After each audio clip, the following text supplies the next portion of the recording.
In the frozen world of the last ice age, Europe was home to more than one kind of human.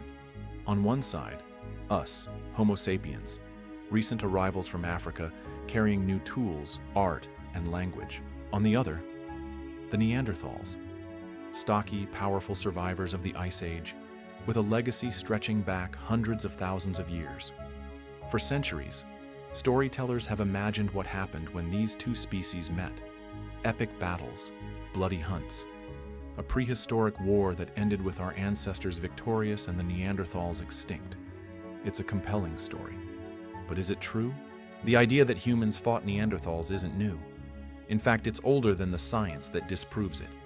When the first Neanderthal bones were found in the mid-1800s, no one knew what they were. A strange skeleton, heavy-browed and thick-boned. Some thought it was a deformed soldier. The press and artists of the time ran wild. Neanderthals were drawn as half-apes, stooped, hairy, savage. Early science fiction picked up the image. Novels in the early 1900s imagined cavemen battling modern humans, reinforcing the stereotype that survival came from conquest.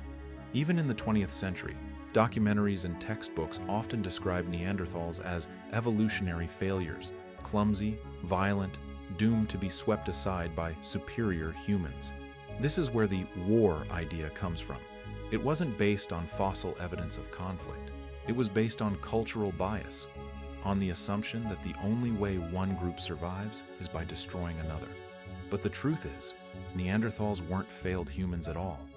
They were extraordinary survivors. So, who were the Neanderthals really? Picture Europe during the Ice Age. Vast plains of grass where herds of mammoth and bison roamed. Pine forests stretching for miles. Glaciers carving across the landscape.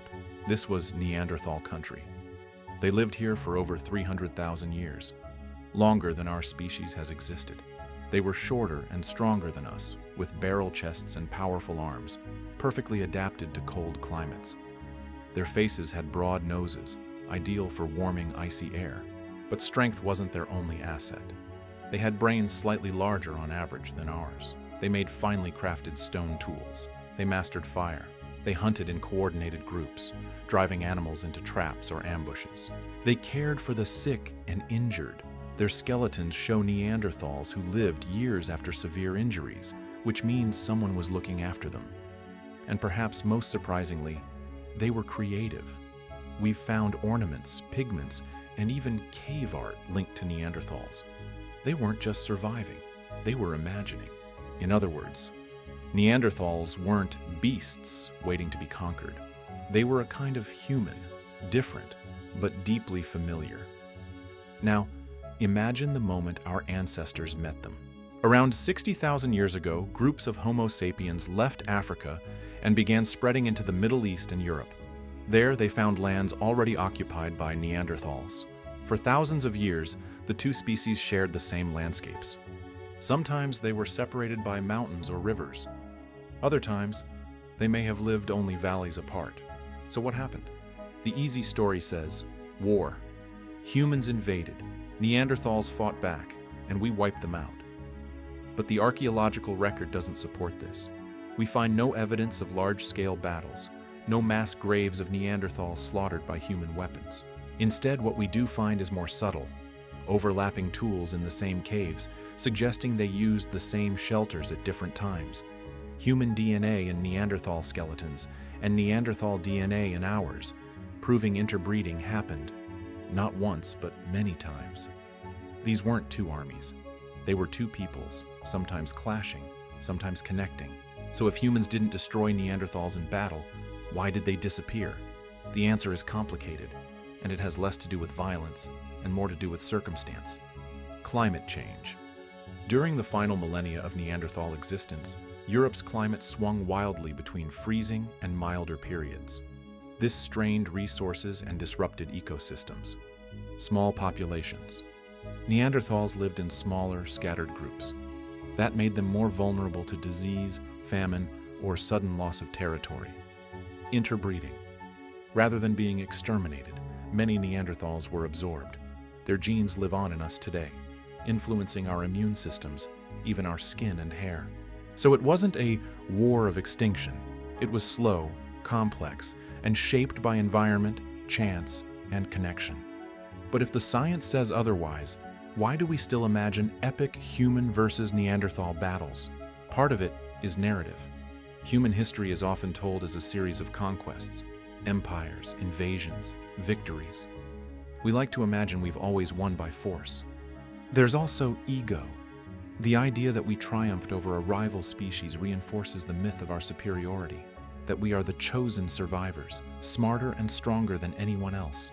Today, we know more about Neanderthals than ever before. Thanks to advances in DNA research, we can trace their genetic fingerprints in our own bodies. That 1 to 2% of Neanderthal DNA in most non-Africans?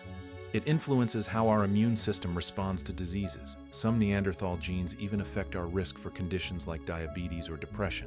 Archaeology also continues to surprise us. Just a few years ago, researchers discovered evidence of Neanderthal cave constructions, rings of stalagmites deep underground, dating back over 175,000 years. Proof that they were capable of complex planning and symbolic behavior. The more we learn, the clearer it becomes. This wasn't a species we defeated. It was a species we shared the world with, and a species we still carry inside us. So, did humans battle Neanderthals? The truth is, not in the way the old myths suggest. Yes, there were probably clashes, but there were also friendships, exchanges, and families. The Neanderthals' disappearance wasn't the result of some prehistoric genocide. It was the result of climate, chance, and eventual merging with us. And maybe that's the lesson we need to take. Human history isn't just about conquest. It's also about cooperation, about recognizing connection, even across difference. The Neanderthals weren't our enemies. They were our cousins, our neighbors. And, in a very real sense, they are still with us. Thanks for watching. If you enjoyed this dive into human prehistory, hit like, and let me know in the comments if you thought these two species of human had fought. Also, make sure to subscribe to learn more about our past.